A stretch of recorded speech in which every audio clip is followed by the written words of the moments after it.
नमस्कार दोस्तों, एक बार फिर से स्वागत है आप सभी का क्रम अचीवर्स में। जैसा कि आप सभी जानते हैं कि क्रम अचीवर्स में हम आपको रूबरू कराते हैं कुछ ऐसे अचीवर्स से जिन्होंने अपनी कड़ी मेहनत और संघर्ष से अपने गोल को अचीव किया है और अचीवर कहलाए हैं। तो आज के इस क्रम में हमारे साथ मौजूद हैं एक ऐसे ही अचीवर। तो चलते हैं उनके पास और जानते हैं उन्हीं से उनका पूरा परिचय। Thank you ma'am. मेरा नाम नीरज कुमार गोयल है और करंटली जो मेरा सिलेक्शन हुआ है डिस्ट्रिक्ट यूथ ऑफिसर के पद पे हुआ है माई भारत बॉडी में, जो भारत सरकार के युवा एवं खेल मंत्रालय के अंतर्गत आती है। और ये मेरा चयन जो हुआ है यूपीएससी 2024 के थ्रू हुआ है। जी, पहले तो बहुत बहुत स्वागत है नीरज जी आपका, और जी थैंक यू आपको मैम। ढेर सारी शुभकामनाएं आपके इस पोस्ट के लिए। तो आपका जो ये पद है इसके बारे में थोड़ा हमारे श्रोताओं को कुछ बता देते। जी मैम, जो हमारे बॉडी का नाम है वो माई भारत है, जिसमें MY माई और भारत, MY का फुल फॉर्म है मेरा युवा भारत। जी जी। ये इसलिए इस बॉडी का क्रिएट किया गया क्योंकि जो हम जैसा जानते हैं कि जो इंडिया में है यूथ पॉपुलेशन बहुत ज़्यादा है, 60% अराउंड यूथ पॉपुलेशन है। क्योंकि हमको अपने यूथ के पोटेंशियल को हमारे देश के जो हमारे माननीय प्रधानमंत्री का जो सपना है विकसित भारत बनाने का, उसमें यूथ का बहुत इंपॉर्टेंट रोल होने वाला है। तो यूथ हमारे लिए एक बहुत बड़ा एसेट है। तो हम अपने डेमोग्राफिक डिविडेंड को रीप करना चाहते हैं। इसके लिए हमको उस तहत काम करना है कि हम अपने युवाओं को हमारी जो ये जर्नी है अमृतकाल की, जो 2022 से लेके 2047 तक की, इसमें हमको अपने विकसित भारत का सपना पूरा करना है। और इसमें हमारे जो यूथ की है सहभागिता ज़्यादा से ज़्यादा हो, एक सही दिशा में हो, उसके लिए ये बॉडी बनाई गई और हमारा काम यही है। जी, बहुत सही कहा आपने कि किस तरीके से जो हमारा देश है या कोई भी देश हो, उसके जो युवा होते हैं वो इस देश का भविष्य होते हैं।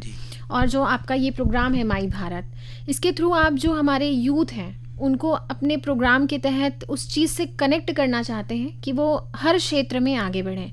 तो थोड़ा सा अपने पद के बारे में बताते कि इस पद में चयनित होने के बाद आपका कार्य क्या रहेगा इस चीज़ के प्रति।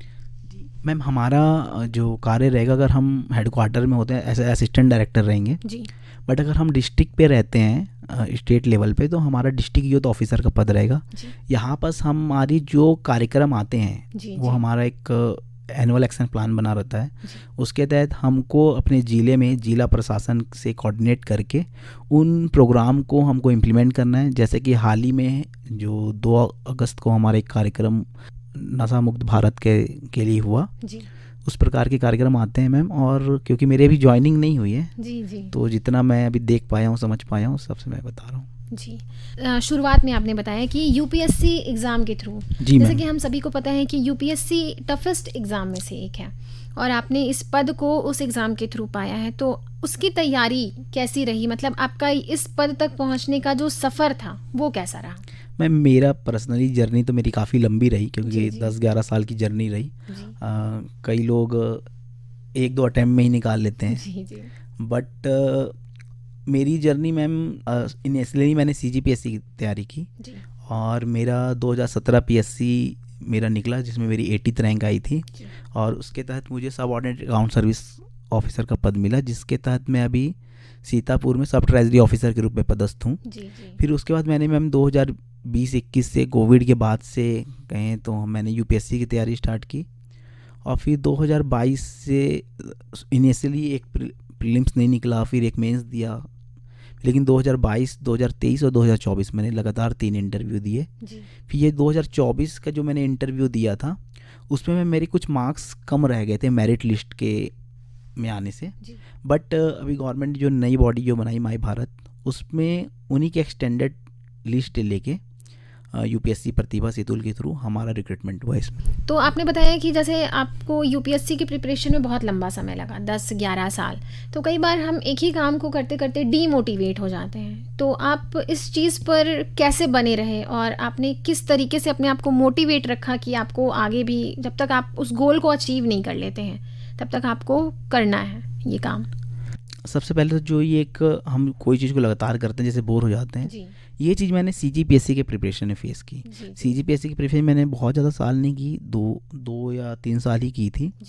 बट उसमें मुझे ऐसा लगता था कि मैं बोर हो जा रहा हूँ। बट UPSC में मुझे ऐसा नहीं लगा, क्योंकि UPSC में जो सब्जेक्ट हैं काफ़ी इंटरेस्टिंग है और काफ़ी डायनामिक है। करंट अफेयर से रिलेटेड होते हैं, तो काफ़ी चीज़ें चेंज होती है और बहुत डेली कुछ ना कुछ सीखने को मिलता है, कुछ नया जानने को मिलता है देश के बारे में, पूरे वर्ल्ड के बारे में कि क्या हो रहा है, कैसे हो रहा है, कैसे हमारी चीज़ें पॉलिसी काम कर रही है, हमारे देश में क्या प्रॉब्लम है तो उसको लेके गवर्नमेंट क्या काम कर रही है, किस दिशा में हम आगे बढ़ रहे हैं। तो ये सब देख के पढ़ के काफ़ी अच्छा लगता है, इंटरेस्टिंग। तो कभी बोर यूपीएससी की तैयारी में तो ऐसा कभी लगा नहीं। और जो मेरा पर्सनल मोटिवेशन का था कि ये मैम मेरे कॉलेज लाइफ से, मतलब जब हम अगर उससे भी पहले जाऊँ तो जब हम स्कूल पढ़ते थे, जब मैं केंद्रीय विद्यालय में पढ़ा, तो जो कलेक्टर होते हैं, जो जिला कलेक्टर, वो वहाँ के चेयरमैन भी होते हैं स्कूल के। तो अक्सर वो एनुअल फंक्शन के प्रोग्राम में आते थे, तो हम देखते थे कि इतने यंग हैं और मतलब सब उनके आगे पीछे घूम रहे हैं, और वो मतलब, और हम देखते थे कि जब हम वहाँ हमारी तैयारी होती थी स्कूल में, मुझे अच्छे से याद है गर्मी का टाइम था, तो हम लोगों को प्रिंसिपल सर ना डेली स्टेज के सामने बैठा देते थे कि उस दिन की तैयारी करेंगे। तो और 1 महीने से तैयारी चल रही थी, तो मैं बहुत क्यूरियोसिटी थी मेरे अंदर कि कौन आने वाला है ऐसे। तो मैं देखा कि डीएम सर आ रहे हैं, कलेक्टर सर, वो हमारे चेयरमैन होते हैं। तो वहाँ से मुझे इनिशियल मोटिवेशन मिला था, बट एज सच ऐसा कुछ नहीं था। फिर कॉलेज के टाइम में ऐसा हुआ कि क्योंकि मैं बिज़नेस बैकग्राउंड से आता हूँ, तो मेरा माइंडसेट भी ऐसा था कि हम बिज़नेस करें, हमारे घर में सब बिज़नेस करते हैं। बट कुछ क्योंकि घर में कुछ ऐसी चीज़ें हुई थी, जैसे कि फाइनेंशियली ना कुछ प्रॉब्लम थी घर में, तो फिर प्रॉब्लम चल रही थी, और मैं देखा कि मेरे फादर ने मुझे एजुकेशन लोन लेके मुझे पढ़ने भेजा, इंजीनियरिंग करने, और वहाँ मैं कुछ पढ़ाई कम करता था और थोड़ा मतलब बोल लो दोस्ती यारी में, अदर्स काम में बहुत ज़्यादा एंगेज हो गया था। जो आजकल टीनेजर्स, हाँ टीनेजर, तो फिर ना मुझे ऐसा लगा एक टाइम के बाद कि मेरे पापा ने एजुकेशन लोन लिया है और इतनी मुश्किल से वो मुझे पढ़ा रहे हैं, क्योंकि फाइनेंशियली इतनी प्रॉब्लम हो गई थी कि कई बार मैं रायपुर जाता, जैसे भिलाई पड़ता, रायपुर जाता था, बैंक के अकाउंट्स बंद करता था, उसके पैसे निकालता था। तो मुझे अंदर ही ना वो बहुत पिंच किया कि मतलब इतनी प्रॉब्लम है और मेरे फादर इतना मेहनत कर रहे हैं और मैं उसका मतलब वो चीज़ नहीं किया जो करने मुझे वो भेजा था। तो फिर मेरे मन में ऐसे आया कि नहीं, मैं पढ़ाई करूँगा। तो फिर मैं आया यहाँ, तो फिर घर में ऐसा ही था माहौल कि चलो अब कुछ बिज़नेस करेंगे, उसके लिए चल रहा था। फिर मैं ऐसे ही घूम रहा था, देखा कोचिंग, उसको ज्वाइन कर लिया। तो मेरे अंदर वहीं से एक इंटरनल मोटिवेशन आया कि मुझे करना है, मुझे एग्ज़ाम निकालना है। तो नीरज जी, हम जानना चाहेंगे कि आपकी जो तैयारी की स्ट्रेटजी थी, मतलब यूपीएससी जैसा कि सबको पता है कि बहुत वास्ट इसका सिलेबस होता है, तो आपने किस तरीके से तैयारी करी, मतलब कितने घंटे की पढ़ाई आप करते थे यूपीएससी की प्रिपरेशन के लिए? मैम जनरली मैं ऐसे टाइम देख के स्टडी नहीं करता था, जितना मेरा मन लगता था मैं उतना पढ़ता था, लेकिन मैं ये कोशिश करता था कि मैं जितने भी देर पढूं ईमानदारी से पढूं। जी जी। अगर मेरा मन करता था कि पढ़ने का तो मैं पढ़ाई करता था, अगर मन नहीं करता था तो फिर मैं नहीं पढ़ाई करता था। मैं कि जैसे अगर मन नहीं लग रहा है, कि ये नहीं कि बैठे हुए हैं पढ़ रहे हैं, दिमाग में कुछ जा नहीं रहा है, जी जी। तो बस उस पर ही था। मैं कभी ऐसा टाइम नहीं देखता था। अक्सर मेरे घर वालों को ऐसे शिकायत रहती थी कि दिन भर मत पढ़ा करो, बट मैं अपना नॉर्मल ऐसे फॉलो करता था।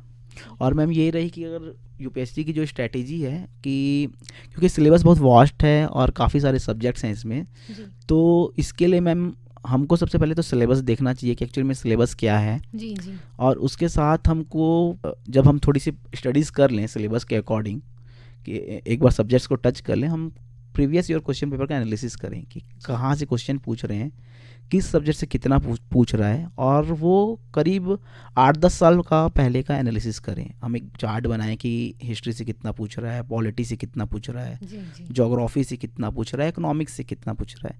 उस हिसाब से हम अपनी तैयारी इक्वल वेटेज देते हुए करें। जैसे एक सिंपल एग्जांपल दूंगा, साइंस एंड टेक्नोलॉजी है का सब्जेक्ट है, उससे प्रीलिम्स में लगभग 10-12-15 क्वेश्चन आते हैं।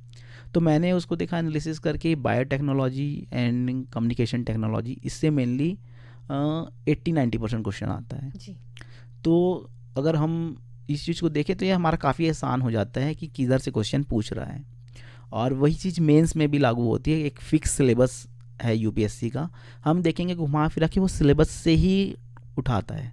हो सकता है कि क्वेश्चन के वर्डिंग्स अलग हो, बट जो मेन कंटेंट है, वो जो सिलेबस के जो नोट्स हैं, उसी से वो कंटेंट आता है।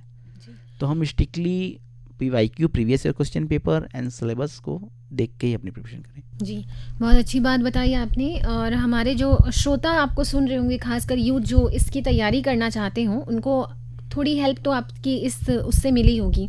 तो कार्यक्रम के अंत में हम बस आपसे ये जानना चाहेंगे कि जो आज के एस्पिरेंट्स बच्चे हैं और जो यूथ है वो कहीं ना कहीं अपने गोल से भटक जाते हैं, क्योंकि आज के यूथ को सारी चीज़ें तुरंत चाहिए, तो आप उनको क्या मैसेज देना चाहेंगे कि वो किस तरीके से अपने उस गोल पे टिके रहें?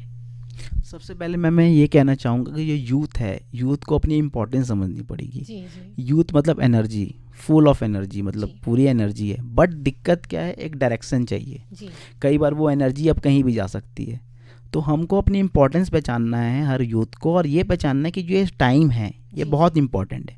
अगर हम देखेंगे तो आज भी जो छोटे उम्र में जो बच्चे हैं वो बहुत बड़ा बड़ा काम कर रहे हैं। जी। अभी हाल ही में कॉमनवेल्थ हुआ, हम देख रहे हैं काफ़ी मेडल्स देश ने लेके आया। हम देख रहे हैं कि जो छोटे छोटे टीनेजर्स हैं वो स्टार्टअप चालू कर रहे हैं।